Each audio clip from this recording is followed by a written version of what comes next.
queria apresentar os agradecimentos à professora Tereza Ponce de Leão, ao doutor Arthur Vitório, pela fidalguia do acolhimento, me honraram com esse convite para vir aqui conversar um pouco com vocês sobre esse tema energia e geologia a serviço da economia. Eu queria aproveitar, saudar os meus companheiros de mesa, o engenheiro Jorge Borrego, doutor Nuno Ribeiro da Silva, doutor Elton Gonçalves e o professor Machado Leite, por compor essa mesa comigo.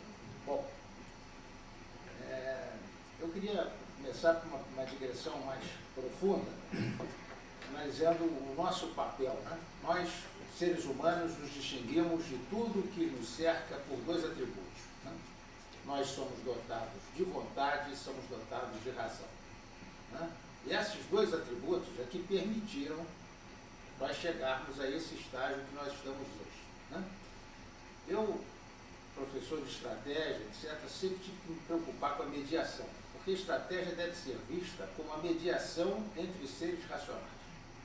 E ela opera sob três formas. Ou ela é uma estratégia de cooperação, quando juntos buscamos o mesmo objetivo; uma estratégia de competição, quando juntos, separados, mas seguindo regras pré-estabelecidas, buscamos o mesmo objetivo; ou conflito, quando separados, né, buscamos o mesmo objetivo sem seguir regra alguma, né? Essas estratégias que se processam no campo dos seres racionais, existe uma outra forma de mediação, que é a que nós mais praticamos, que é a mediação que nós exercemos com a natureza para atingirmos nossos objetivos. E ela veio evoluindo ao longo dos séculos, né? Até o século XVI, essa mediação se processava exclusivamente pelo uso do nosso corpo físico, pelo trabalho, como se chamava, ou nosso, ou das bestas, dos animais. A partir do século XVI, verificou-se que podia se dar à natureza uma representação numérica razoavelmente satisfatória. Isso, quem é o Descartes quem efetivamente inicia isso com os seus estudos sobre geometria analítica. Ele preenche um sonho que já estava posto na Grécia, ou seja, os homens poderiam se utilizar da matemática para representar a natureza. E ao fazê-lo, ele abriu um campo totalmente novo, porque, utilizando-se as regras da matemática, você começou a restabelecer relações entre fatos e princípios. E aí o homem pôde fazer uma outra mediação, usando mais além do seu trabalho físico, usando parte da sua razão, apropriando-se da natureza, fazendo o que veio se chamar ciência, né? Essa é uma outra forma de mediação. E essa ciência tem muito a ver com a questão da outra forma de energia, que não é mais o trabalho, que é a energia posta na natureza pelos fósseis, ou outras formas de energia que nós vamos encontrar na própria natureza, como energia solar, energia eólica, etc. Eu estou fazendo essa longa digressão para lembrar a vocês que existe uma outra mediação muito mais recente e talvez mais importante do que a própria ciência. Porque eu acho que esse laboratório aqui representa isso, que é a informação. A informação é uma outra forma de mediação. É o trabalho morto posto nas máquinas, à disposição das gerações que se sucederão, ou que se sucedem. Então, é importante valorizar um trabalho como esse desse laboratório, porque a mediação, o uso da energia como forma de computação da natureza, não se restringe exclusivamente ao trabalho ou à ciência. É também cada vez mais informação. Então, eu fiz uma pequena digressão sobre a questão energética, e para falar um pouquinho desse meu livro que está sendo lançado aqui. Na verdade, você não faz um estrategista. A pessoa nasce estrategista, né? Assim como nasce artista. É um dom.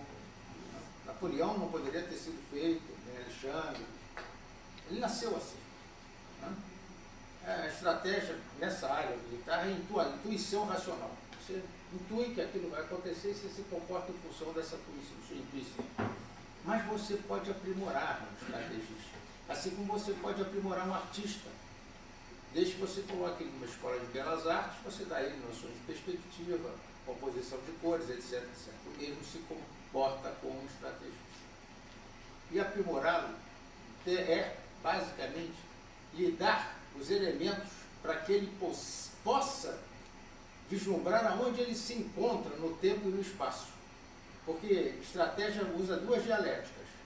Espaço-tempo é uma dialética e meios e fins a outra dialética. Então você pode posicioná-la utilizando-se do grande elemento, resultado de estratégias múltiplas do passado, que é a história. Né? Então, dois elementos são fundamentais para formular um estudo sobre estratégia. Eu boto isso no meu livro. A primeira parte do meu livro trata de aspectos de civilização, ou seja, qual foi a história das ideias no Ocidente que levaram os homens a assim se comportar. Né? Evidentemente, tem aspectos. Se tivesse que falar sobre a história do Ocidente, em termos das ideias, talvez uma biblioteca de 100 livros não conseguisse resolver o problema. Né? A segunda parte trata da questão aspectos da nação. Eu estou falando sobre a estratégia nacional do Brasil. E uma coisa tem consciência, é clara. O Brasil é a América Portuguesa. Eu diria até mais, o Brasil é um grande Portugal. Né? É um grande Portugal. Né? Então, para você poder entender a estratégia nacional do Brasil, tem que entender que ela é prolongamento da estratégia de Portugal. Né? Tem que entender Portugal. Então, meu livro trata 2 ou 3 capítulos sobre formação de Portugal, etc. E a última parte, que é a parte que mais deve interessar, é aspectos de inserção, que trata das questões, grandes questões que nós estamos nos depontando aqui para frente. Que questões são essas? A primeira é a questão energética. Não tenham dúvida que a grande questão posta hoje no mundo é a questão energética, porque energia é desenvolvimento. Quer dizer, se não há energia, a possibilidade de ter desenvolvimento também deixa de existir. Né? Para isso é necessário, então, debater essa questão energética e ter-se diretrizes para essa questão energética. Tem a questão da água doce, que é uma questão que cada vez vai se tornar uma questão maior no mundo, podem ter certeza disso. Tem a questão agrícola, cada vez vai se tornar uma questão mais complexa, porque os campos passíveis de serem explorados já caminham-se para o esgotamento, e a questão ambiental, que está vinculada a essas questões também. A questão ambiental não trabalha solto. Né? Está vinculada à questão da água, à questão da energia, à questão agrícola, etc. São as questões mais ou menos fulcrais para o próximo século, para o nosso século XXI e para o século XXII. Quem pensa em estratégia nacional tem que pensar a largo prazo.